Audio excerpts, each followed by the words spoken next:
The Council exiled humanity, but it was far too late. Part 3. The Collapse They Didn't See Coming. It started with water. On the HFY homeworld, a beautiful blue-green planet called Lithea, 600 million people woke up one morning to find that their drinking water tasted wrong. It was not dangerous, not yet, but it carried a metallic bitterness that had not been there the day before. Engineers were called, tests were run, the problem was traced to the main water purification grid that served the planet's largest continent. The grid had been redesigned 11 years ago by a team of human engineers. Before the redesign, it had been functional but old, struggling to keep up with Lithea's growing population. The humans had rebuilt it from the ground up, using filtration techniques and materials that the HFY had never seen before. It had worked perfectly for over a decade. Now, a critical component was failing. The HFY engineers studied the system and found that the component was made from a synthetic polymer that humanity had invented. The manufacturing process for this polymer had been shared under a Concord Human Technology Exchange Agreement.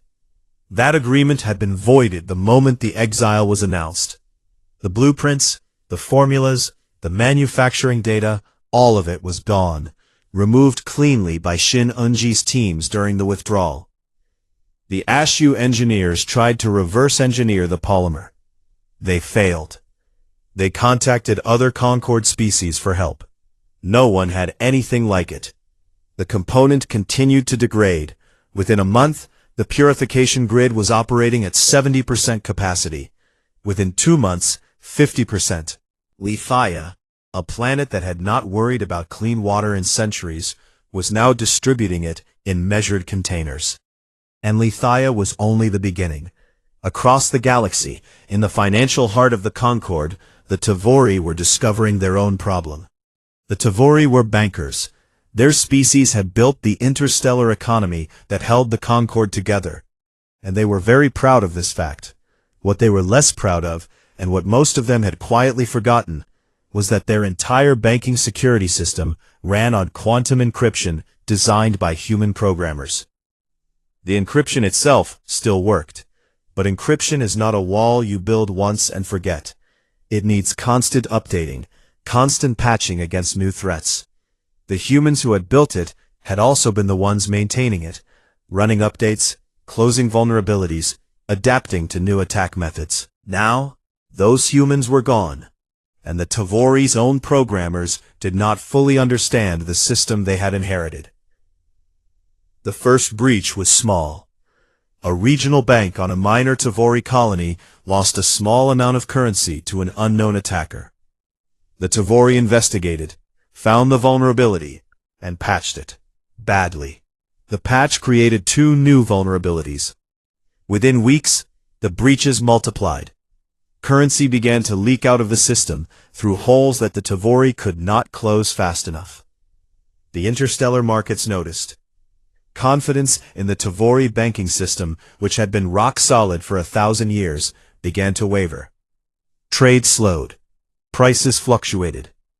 Species that had kept their savings in Tavori banks began quietly moving their money elsewhere. Except there was no elsewhere.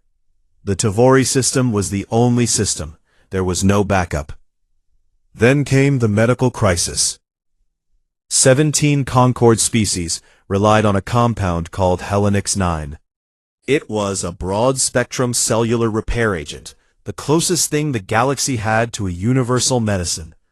It treated radiation damage, accelerated wound healing, and slowed the progression of dozens of degenerative diseases. Billions of beings used it daily. Helenix-9 had been synthesized by human biochemists 18 years ago. Humanity had shared the formula freely as part of their membership contributions, but the actual manufacturing process was extraordinarily complex. It required precise temperatures, specific biological catalysts, and equipment calibrated to tolerances that human factories could achieve, but others struggled with. Over the years, humanity had become the sole large-scale producer, not because they hoarded the knowledge, but because no one else could match their production quality. Now the factories were gone, relocated to deep space, beyond anyone's reach. Stockpiles of Helix 9 began to run low. Hospitals across the Concorde started rationing. Patients who had relied on daily doses were told to reduce to weekly, then monthly. Then some were told there was none left at all. People started dying.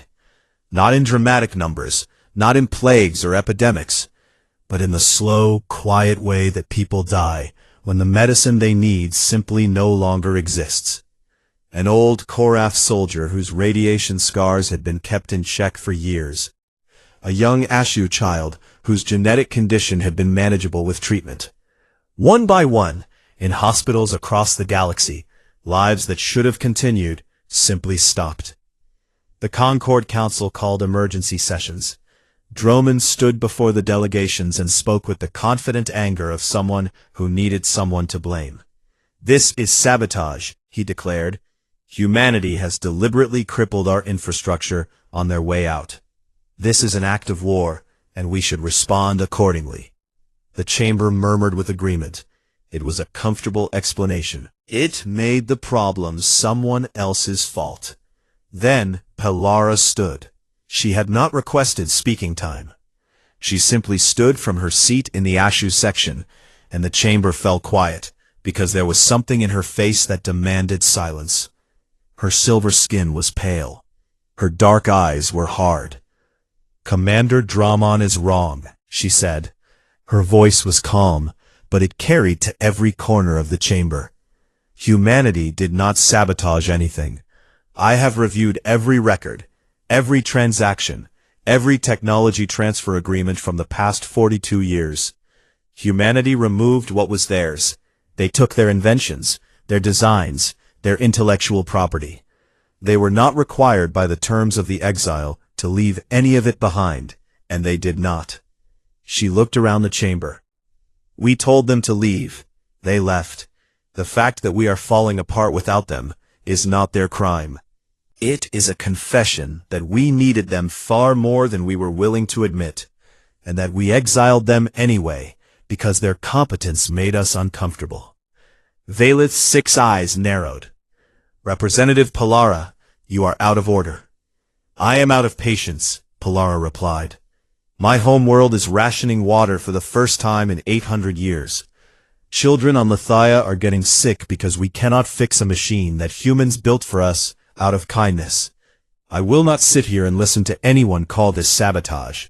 We did this to ourselves." The chamber erupted.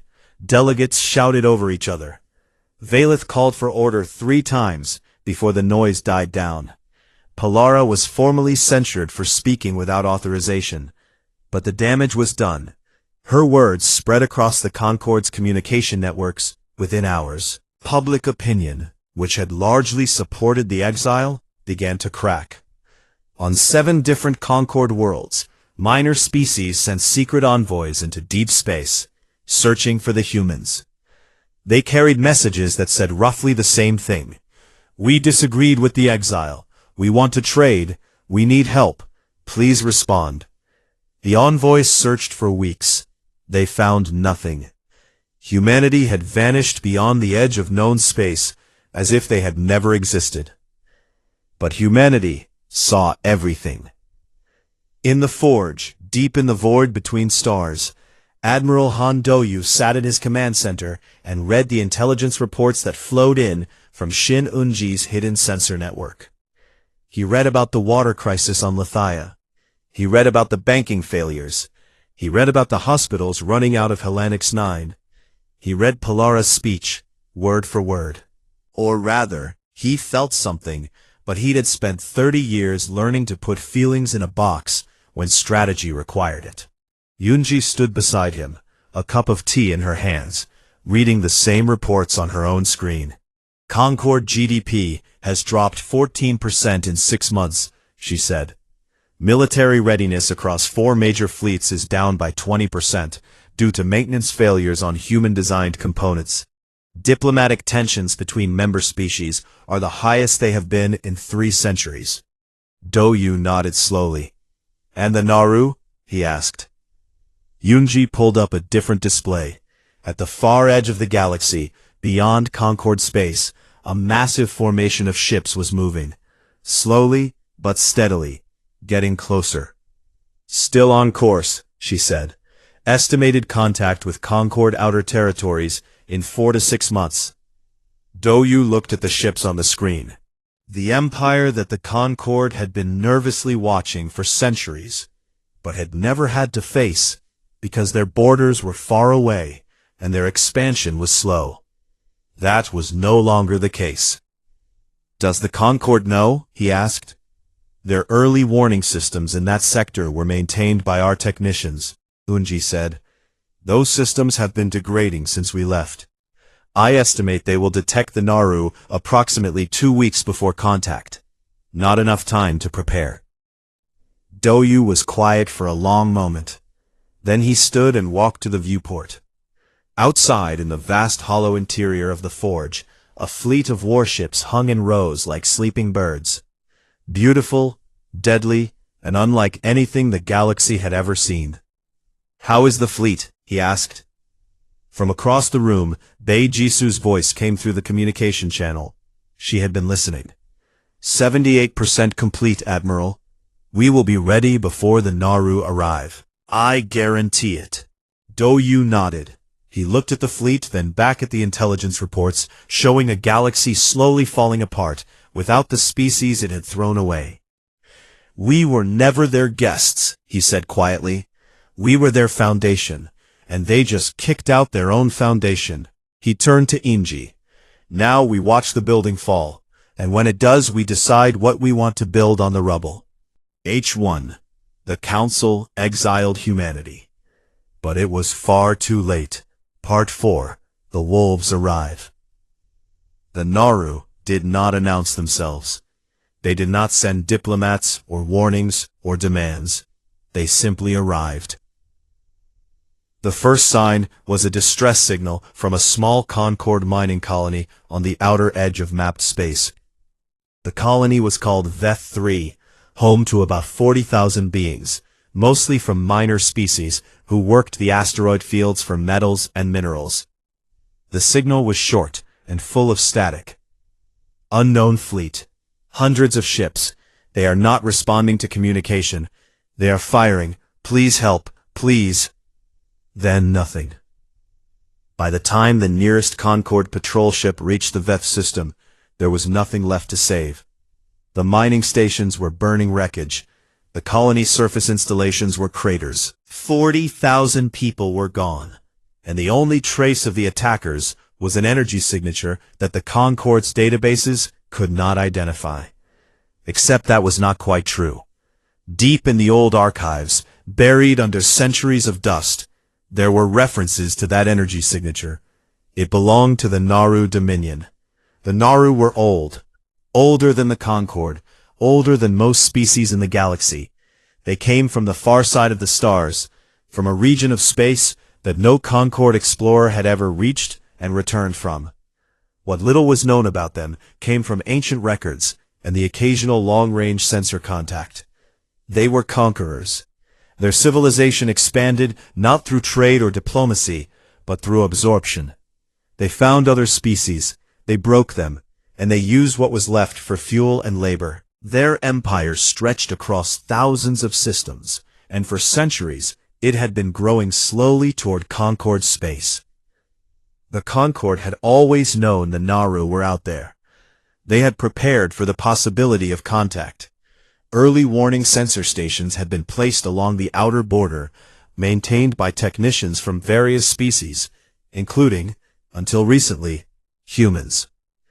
Those stations had been degrading for months. The human-designed components had not been serviced since the withdrawal. 3 of the 7 stations were completely offline. The remaining 4 were operating at partial capacity, their detection range reduced by more than half. The Naru Vanguard fleet had crossed into Concord territory undetected. After Veth 3, 2 more systems fell in rapid succession. The attacks were fast, brutal, and efficient. The Naru did not occupy the worlds they took. Resources, technology, population, everything useful was loaded onto massive transport ships and carried back toward Nauru space. What remained was ash. The Nauru sent one message to the Concorde.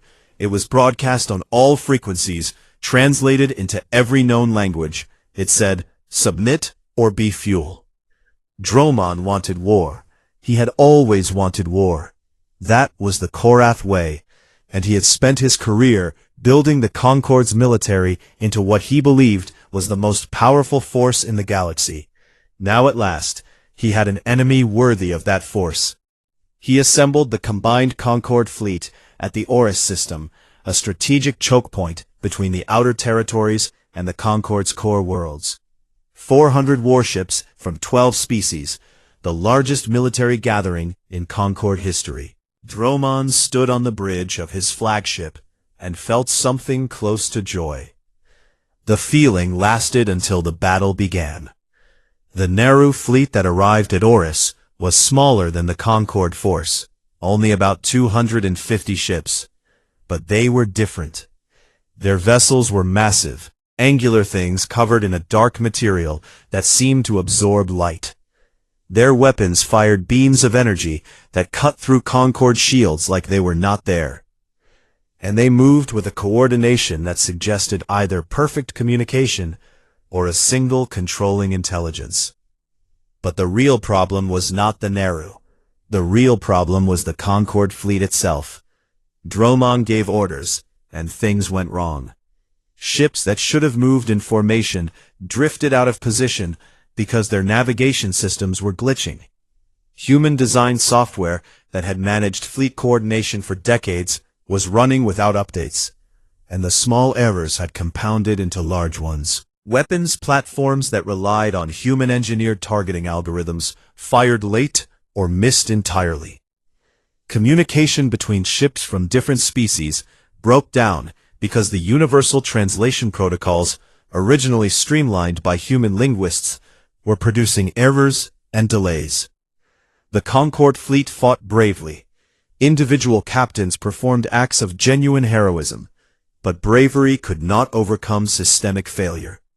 The Nauru exploited every gap, every delay, every miscommunication. They moved like water through the cracks in a wall. The Battle of Oris Gate lasted 6 hours. When it was over, 163 Concorde ships had been destroyed. The Nauru had lost 41. Dromon survived, but his flagship was crippled, and his reputation was worse. The Nauru did not pursue. They did not need to. They held Oris Gate, and beyond it lay the path to the Concorde's most populated systems. Valith convened an emergency session of the Council. The chamber that had been so confident a year ago was now filled with fear. Delegates from border species demanded protection. Delegates from core species demanded explanations. Everyone demanded something, and no one had answers. For the first time, the word humans was spoken in the Grand Chamber, not with contempt, but with desperation. It was Polara who said it. She stood again, as she had months before, but this time no one tried to stop her. "We need to contact the humans," she said simply. "We cannot win this war alone.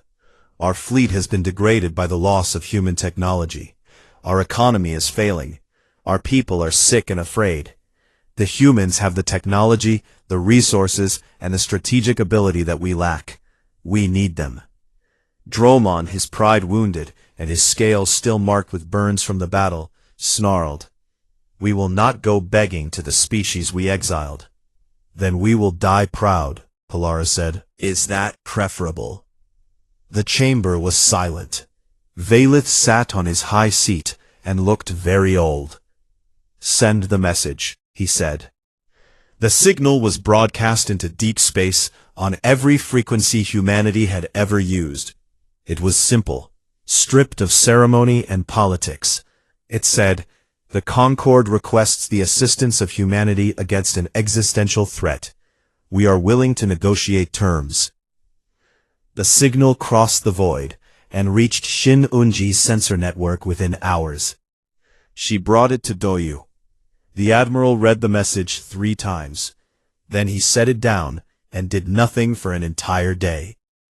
He walked the corridors of the forge. He visited the shipyards where the Ember fleet was now 94% complete. He ate a quiet meal alone. He thought about the 42 years humanity had spent in the Concorde, bowing and scraping and proving and contributing, only to be told they were not welcome. He thought about the exile vote, 412 to 61. He thought about the people who had died because Hellenix 9 was no longer available. He thought about the Rinwali governor clutching Teso's arm. Then he called a meeting of the Terran War Council. Yunari spoke first. She had been waiting for this moment. She had prepared for it the way she prepared for everything, with precision and patience. "This is our opportunity," she said. "Not just to return, but to return on top. The Concorde is broken. They need us to survive. We set the terms, not a negotiation, but a set of conditions. Accept them or face the Naru alone." Quan Teso was more direct. He had been studying the Naru fleet data from the Battle of Oris Gate, and what he saw concerned him. "The Naru are real," he said. "They are not like the Concorde. They do not talk. They do not trade. They do not stop. If they consume the Concorde, they will eventually find us. Better to fight them now, in Concorde space, with Concorde resources supplementing our own, than to fight them later, alone." Bei-Jisoo nodded. "The Ember fleet is ready. The Sunlance platforms are tested and operational. We have technological superiority over both the Concorde and the Naru. This is not a question of whether we can win. It is a question of what we demand for winning." Doyu listened to all of them. Then he turned to Unji. "What is the risk?" he asked. Unji considered. "If we intervene and succeed, we become the most powerful species in the galaxy. If we intervene and fail, we lose the fleet we spent 30 years building. If we do not intervene, and the Naru win, we face them alone within a decade." Doyu nodded. He had already made his decision. He had made it the moment he read the message. But he was a careful man, and careful men listen before they act. "Neri," he said, "write the conditions." It was not a warm smile. It was the smile of a woman who had been told she was not welcome, and had spent a year sharpening her response. The conditions were sent back to the Concorde within 12 hours. They were not a negotiation. They were a list. 1. The exile is formally and permanently revoked. 2. Humanity receives a permanent seat on the High Council with full veto power. 3. A binding technology sovereignty treaty is signed, guaranteeing that human intellectual property can never again be claimed, used, or depended upon without explicit human consent. 4. The Concorde publicly acknowledges, in a statement broadcast to every member world, that the exile of humanity was an error. Valith read the conditions, and his 6 eyes went wide. Dromon read them and roared that he would die before signing. Polara read them and said nothing, because she knew they were fair. Reports came in of a Naru fleet moving toward the Tavori homeworld. The Tavori delegates stood in the chamber and wept openly. Valith signed the conditions. Dromon signed the conditions. Every member of the High Council signed the conditions. Deep in the void, in the 7 forges that no one knew existed, lights came on. Engines powered up. Doors opened. Over 2,000 warships, sleek and dark and terrible, lifted from their berths and formed into fleets. Admiral Han Doyu stood on the bridge of the flagship. It was the most advanced vessel humanity had ever built, and it was named the TSS Remember.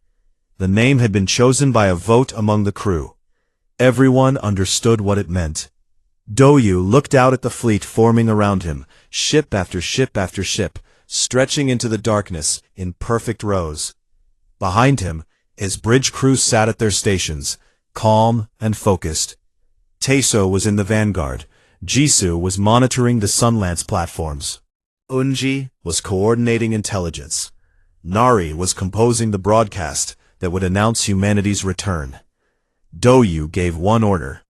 Show them what Exile built. The fleet jumped, and the stars blurred, and 2,000 human warships raced toward a galaxy that had tried to forget them. The Council exiled humanity. But it was far too late. Part 5. The Return. The Naru fleet above the Tavori homeworld numbered 312 ships. They hung in orbit like a dark ceiling, blotting out the stars. Below them, the Tavori capital city was burning. Not from bombardment, not yet, but from panic. Millions of beings were trying to flee a planet that had nowhere to flee to. The Concorde's remaining defense fleet, barely 100 ships, held a thin line between the Naru and the planet's surface, and everyone on both sides knew that line would not hold much longer. The Naru commander, his name was not known and did not matter because the Naru did not believe in individual names, only ranks, watched the Concorde fleet with something like boredom. This was the 15th world the Naru had approached in 2 months, and the pattern was always the same. A brief resistance, a collapse, and then the harvesting.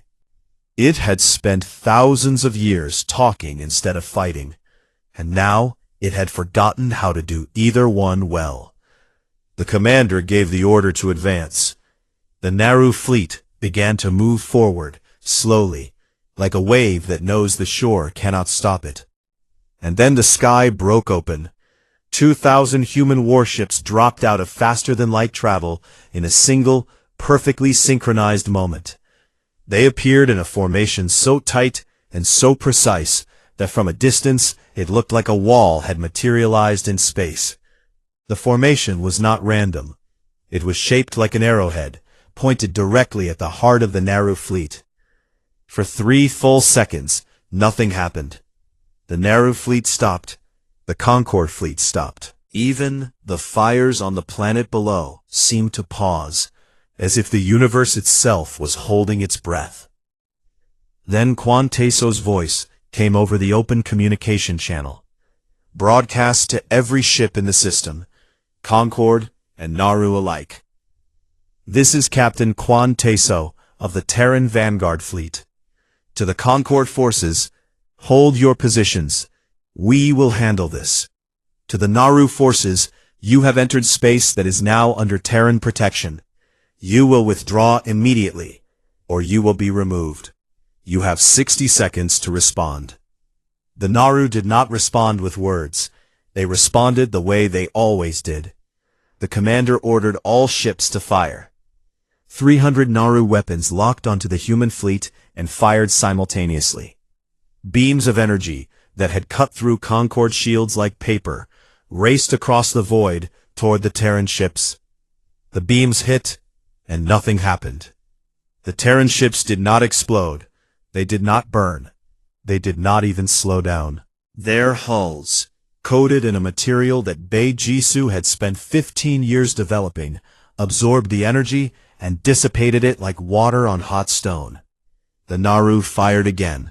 Same result. A third time. Same result. Then the humans fired back. Teso had studied the data from the Battle of Oris Gate for weeks. He knew how the Naru moved, how they communicated, how they coordinated their ships. He knew their patterns the way a hunter knows the tracks of an animal. And he had designed his attack specifically to exploit every weakness he had found.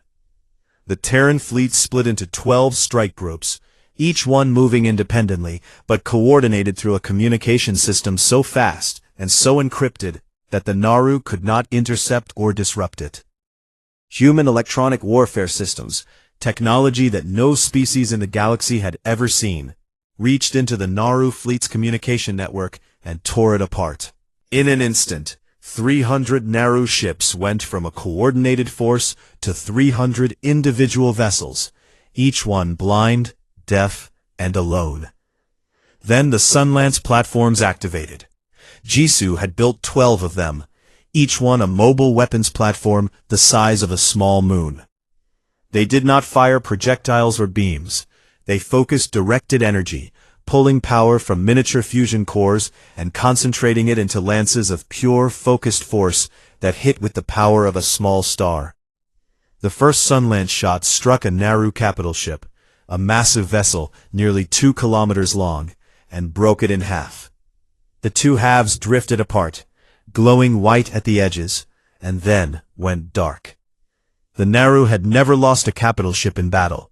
They lost 4 in the first 10 minutes. His strike groups moved through the Naru formation like wolves through a herd, fast and coordinated, each group targeting a specific section of the enemy fleet and overwhelming it before moving to the next. The Naru tried to regroup, but without communication, they could not coordinate, and without coordination, they were just targets. The Concorde ships watched from a distance. Their crews stared at their screens in silence. They had fought the Naru and been beaten badly. Now they watched humans tear through the same enemy as if it were practice. The Battle of Kethon lasted 11 hours. When it was over, 197 Naru ships had been destroyed. 86 had been disabled and captured. 29 had managed to flee. The Terran fleet had lost 14 ships, 14 out of 2,000. The Naru commander's ship was among the captured. When Terran Marines boarded it, they found the commander standing alone on his bridge, staring at nothing. He did not resist. He did not speak. He simply stood there, trying to understand what had happened. Doyu did not stop at Kethon. Within a week, the Ember fleet pushed into every system the Naru had taken. One by one, the conquered worlds were liberated. On each world, the first ships to land were human medical transports, carrying supplies, doctors, and enough Hellenics 9 to fill every hospital on the planet. Shin Unji made certain that every moment was recorded and broadcast. The images spread across the Concorde like light. Human soldiers pulling survivors from wreckage, human doctors treating wounded aliens, human engineers reconnecting power grids and water systems. On Veth 3, the mining colony that had been the Naru's first target, human teams helped the survivors rebuild their communication array. The first message the colony sent was, "We are alive. The humans came." The Naru Dominion, for the first time in its long and violent history, requested a ceasefire. Their envoy, a tall and silent figure wrapped in dark armor, met with Droman aboard a neutral station. The envoy looked at the Korath commander and asked a single question. The new species, the ones with the small ships and the impossible weapons, what are they? Droman, who had spent his career dismissing humans as prey animals, was quiet for a long time. Then he said, "They are called humans." "Where did they come from?" the envoy asked. Droman thought about this. He thought about the exile vote. He thought about Pilara's words in the chamber. He thought about the water on Lethia, and the hospitals running out of medicine, and the fleet that had been torn apart at Orus Gate because it could not function without human technology. "We created them," he said finally, and he did not mean it as a boast. The final scene took place in the Grand Chamber of the Galactic Concorde, the same room where humanity had been exiled 1 year and 3 months earlier. But the room had been changed. The seating was the same, the soft white light was the same, but at the High Council's table, there was a new seat. It was positioned at the center, where Valith had once sat alone, and it was slightly larger than the others. Yoon Nari walked to the speaker's platform for the last time. She wore the same simple dark suit she had worn on the day of the exile. Her hair was pulled back, her hands were steady. But this time, when she looked up at the hundreds of delegations watching her, she did not see contempt or satisfaction. She saw something she had never seen directed at a human in this chamber before. She saw respect. And in many eyes, she saw fear. She read the new compact aloud. It was the document that would replace the old Concorde Charter, written by Nari herself over many sleepless nights. It established a reformed galactic Concorde in which species were ranked, not by age or size or territory, but by contribution. The old tier system was abolished. The exile mechanisms were removed. A new mutual defense treaty was created, with humanity as its central pillar. And at the top of the new structure, holding a permanent seat with full veto power, was humanity. Not as a provisional member, not as a junior species, as a founding pillar. Valith signed the compact. His thin, segmented hands shook as he pressed his seal to the document. He was 10,000 years old, the representative of a species that had led the Concord since before humanity had learned to make fire. Now he was signing away that leadership to the youngest species in the room. He looked at Nari when he was done, and his 6 pale eyes held something complicated, something between recognition and grief. Nari accepted the signed document with a small nod, nothing more. Across the chamber, Palara caught her eye. The Ashu representative was smiling, a real smile, warm and relieved. Nari smiled back. It was the first genuine smile anyone in the Concord had ever seen her give. Later, after the ceremony, after the broadcasts and the speeches and the formal dinners, Admiral Han Do-yu stood alone at a viewport aboard the TSS Remember. The Concord's capital station rotated slowly in the distance, its lights glittering against the black. Footsteps behind him. Quan Teso walked up and stood beside him. They were quiet for a while, watching the stars. "Do you think they have learned?" Teso asked. Do-yu thought about the question. He thought about Valith's trembling hands.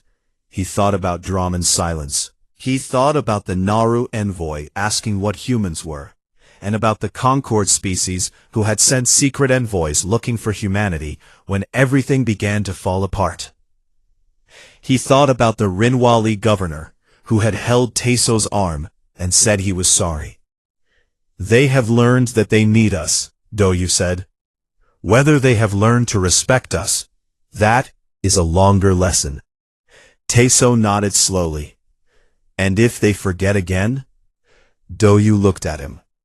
There was no anger in his face. There was no pride. There was only the calm certainty of a man who had spent his entire life preparing for things that other people refused to believe could happen. "Then we will remind them," he said. "We are very good at reminding." He turned from the window and walked back toward the bridge, his footsteps steady and even on the metal floor. Behind him, through the viewport, the stars stretched out in every direction, endless and cold and patient. Somewhere among them, the 7 forges still orbited in the dark, still building, still waiting. The Ember Fleet patrolled Concord space, its ships visible on every scanner and feared on every world. And on 1,000 planets, in 1,000 hospitals and schools and trading posts, humans were working again, building again, helping again. Not because they were asked, not because they were grateful, but because that was what they did. That was what they had always done. They built things, they fixed things, they solved problems that other species could not solve. And now at last, the galaxy understood the cost of throwing away the ones who held it all together. Exile does not break humanity. It never has. It just gives them room to build. And what they build in the dark is always more than what was taken in the light. The Council exiled humanity, but it was far too late. Part 1. The Verdict. The Grand Chamber of the Galactic Concord was the largest room ever built by any living species. It floated in orbit above the neutral world of Orath, a gray and empty planet chosen because no one wanted it.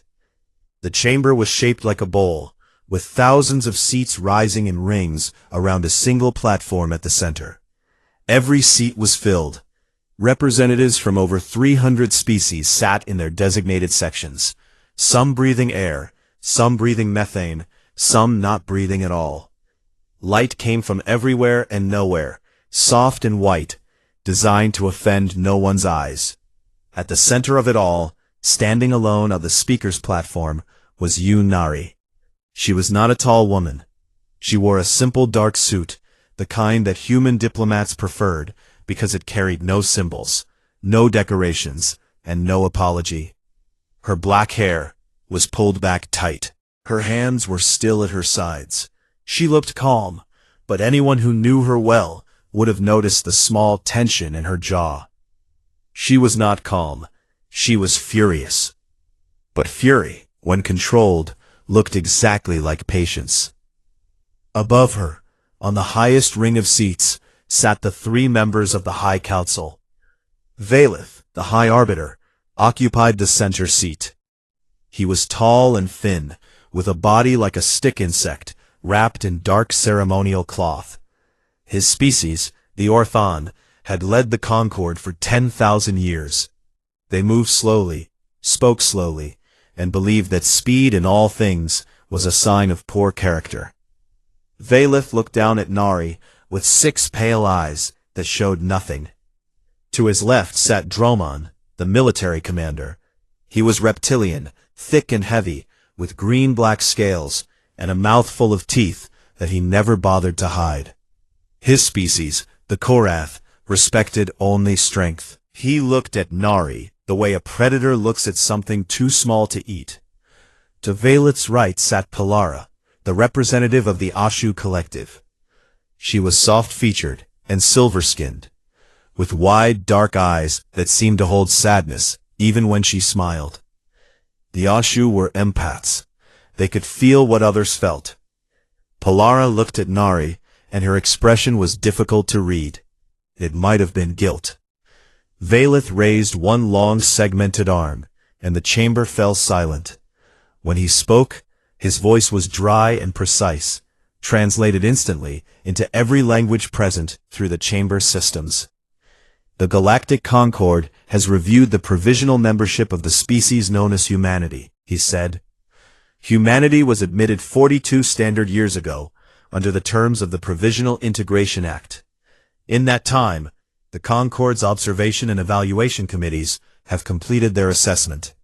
The silence in the chamber was total. The findings are as follows.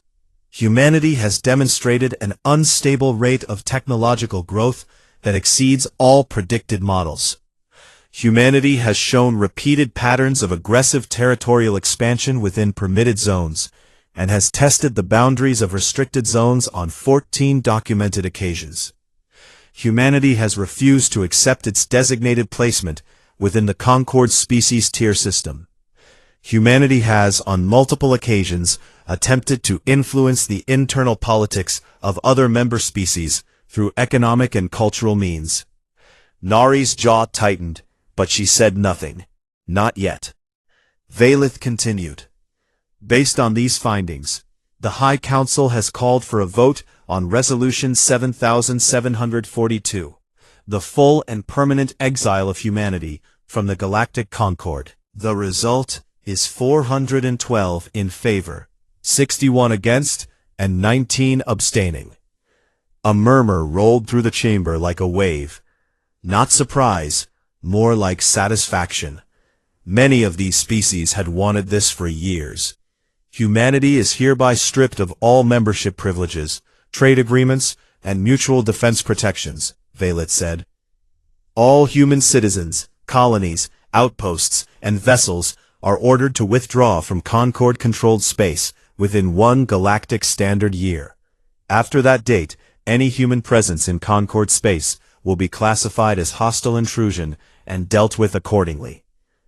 Now, Nari spoke. Her voice was not loud, but the chamber systems carried it to every seat. I would like to respond, she said. Valeth tilted his head, considering. Then he gestured with one thin arm. You may. Nari looked up at the hundreds of faces staring down at her. Insectoid, reptilian, aquatic, crystalline, gaseous, mechanical. Some she had worked with for years. Some she had helped personally. She took a breath. 42 years ago, humanity entered this chamber for the first time. We were told we were young. We were told we were rough. We were told to be patient and learn. And we did. We learned your languages. We studied your cultures. We followed your rules. And while we were learning, we also contributed. She let that word hang in the air. When the Ashu homeworld's water systems began to collapse, it was human engineers who redesigned the purification grid. When the Tavori banking network was breached by external hackers, it was human programmers who built the encryption that saved their economy. When the Drellian plague threatened 3 species with extinction, it was human doctors who synthesized the cure. We did these things not because we were asked, but because we believed that membership in this Concord meant something. The chamber was very quiet. You are exiling the species that solved problems you could not solve yourselves. I want every delegation in this room to remember that. Not today. Today you are satisfied. But remember it in a year. Remember it in 5 years. Remember it when something breaks and you reach for help and find that the hands you are reaching for are gone. Dromon let out a low rumble that might have been a laugh. Brave words from a small species. Nari looked directly at him. Brave words from a large one, Commander, especially one who has never fought anything that could fight back. The chamber erupted in noise. Valeth raised his arm for silence again, and it took longer to come this time. The decision is final, Valeth said. Humanity has 1 standard year. This session is concluded. Nari turned and walked off the platform. She did not look back. Her footsteps were steady and even on the polished floor. In the corridor outside the chamber, a silver hand caught her arm. Palara stood there, her wide, dark eyes wet. I voted against it, Palara said quietly, for what that is worth. I am sorry, Nari. Nari looked at her for a moment. There was no anger in her face. That was what frightened Palara most. Don't be sorry, Nari said. You will be sorrier later. She pulled her arm free and walked away. 3 hours later, aboard the Terran flagship, TSS Horizon, Admiral Han Doyu sat alone in his command room. The lights were low. The message from the Concorde had arrived 17 minutes ago. He had read it once, slowly, and then set it aside. He was a man of 56, with gray at his temples and lines around his eyes that came from years of thinking about things most people preferred not to think about. He did not look surprised. He did not look angry. He looked like a man who had been waiting for a phone call and had finally received it. He opened his command console and entered a code that only 4 people in all of human civilization knew. A sealed file appeared on the screen. It was labeled with a single word, Ember. He opened it. Then he contacted Bei Jisoo, the chief engineer of the most secret project humanity had ever built. Jisoo, he said, we are going with the contingency. There was a pause on the other end. Then Jisoo's voice, calm and ready. Understood, Admiral. We have been ready for 6 years. Doyu closed the channel. He leaned back in his chair and looked at the stars through the viewport. Somewhere out there, a galaxy full of species had just decided that humanity was too dangerous to keep. They thought they were removing a threat. They thought they were cutting out a disease before it spread. They had no idea that they had just released something far worse than a threat. They had released a species with nothing left to lose, 30 years of preparation, and a very, very long memory. The Council exiled humanity, but it was far too late. Part 2, The Quiet Withdrawal. 6 months after the verdict, the Galactic Concorde expected chaos. They expected desperate messages from human colonies begging for more time. They expected protests, riots, maybe even small attacks from angry fringe groups who refused to leave. They had prepared for all of it. Dramon had positioned military patrols along the major transit corridors, ready to escort human ships out by force if necessary. Valeth had drafted emergency protocols for handling refugee crises. The Concorde's media networks were ready to broadcast images of weeping humans being removed from their homes. Images that would remind every species in the galaxy what happened when you grew too fast and too bold. None of it happened. Instead, humanity left. Quietly, efficiently, without a single complaint. And that was when the first people in the Concorde began to feel afraid. Captain Quan Teso stood on the observation deck of the evacuation carrier Bright Morning, watching the planet Rinwall shrink below him.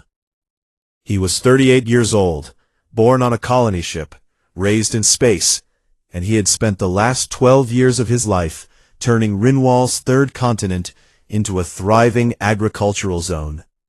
He had built irrigation systems with his own hands. He had taught the local Rinwali people how to use them. He had eaten dinner in their homes and learned enough of their clicking language to tell bad jokes. Now he was leaving, and he was taking everything with him. That was the order. Admiral Doyu had been very clear. Every piece of human technology, every blueprint, every tool, every seed, every line of computer code that humanity had brought to or built within Concorde space was to be removed. Not destroyed. Packed up and shipped out as if it had never been there. Teso had followed the order perfectly. The irrigation systems had been carefully disassembled. The solar panels had been folded and loaded. The medical equipment in the colony hospital had been crated and carried to the ships. Even the software that ran the local communication network, which human programmers had designed for free as a gift to the Rinwali, had been uninstalled and wiped. What was left behind was exactly what had been there before humans arrived. Empty land, dry rivers, and silence. The Rinwali governor, a tall being with a face like a sad horse, had come to the landing pad to watch the last ships leave. He had grabbed Teso's arm with his long, thin fingers and spoken in that clicking language. "We did not want this," the governor said. "We tried to speak against it. They would not listen." Teso had looked at him and felt something heavy in his chest. They were good people.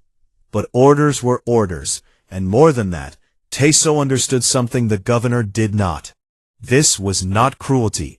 This was strategy. "We will be fine," Teso told him. "Take care of your people." The governor had clicked something that did not translate well, but the feeling behind it was clear. It was grief. Teso thought about that conversation now as the planet disappeared behind him. Then he pushed it aside. There was too much work to do. Across Concorde space, the same scene played out on every human colony, outpost, research station, and trade hub. Hundreds of worlds, thousands of installations, millions of humans, all moving in the same direction. Out. The logistics were staggering, but humanity had been planning this evacuation for years, long before the exile vote.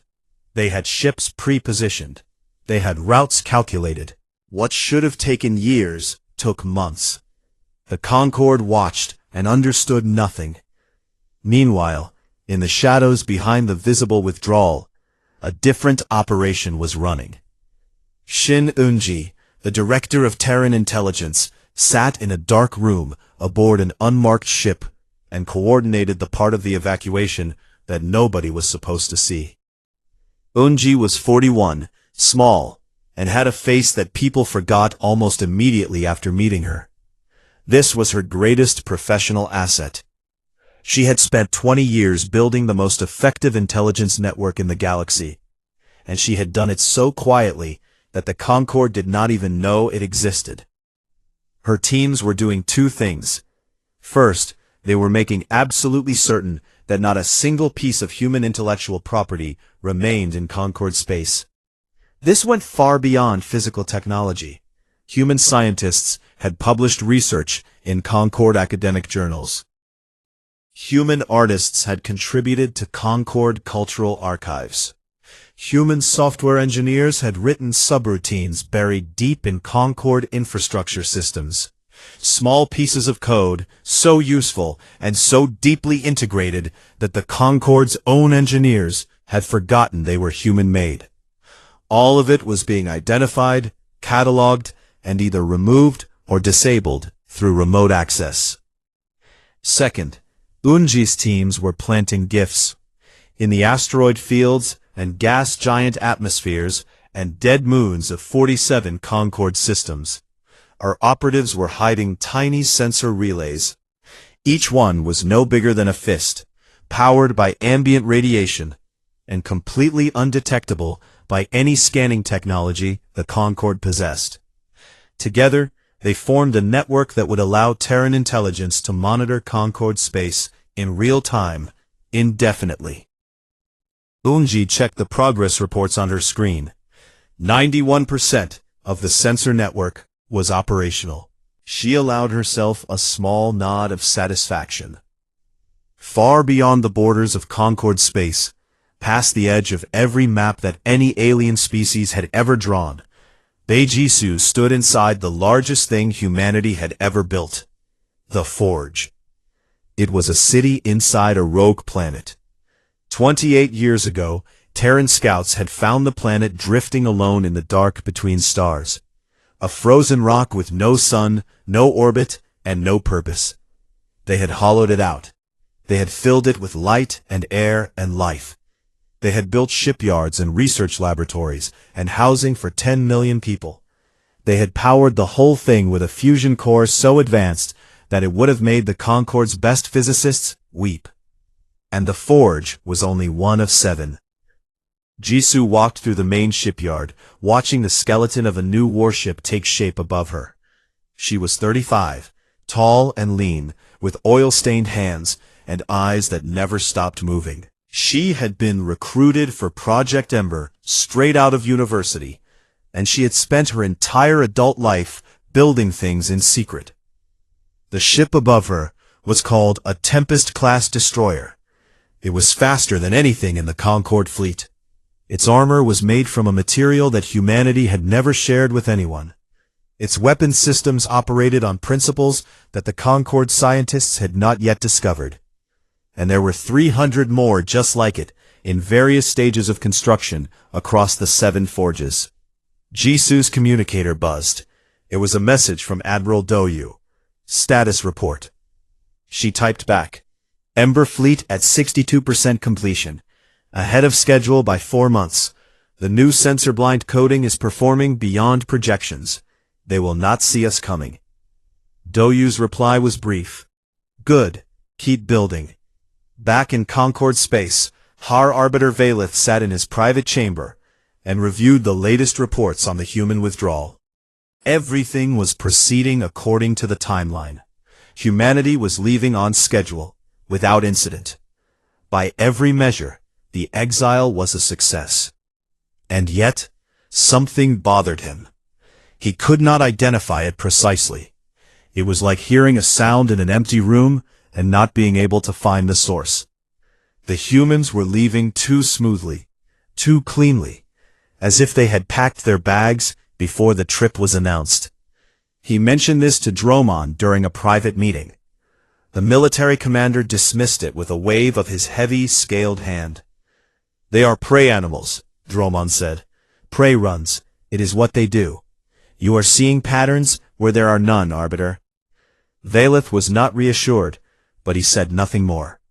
Polara, however, was looking at different data.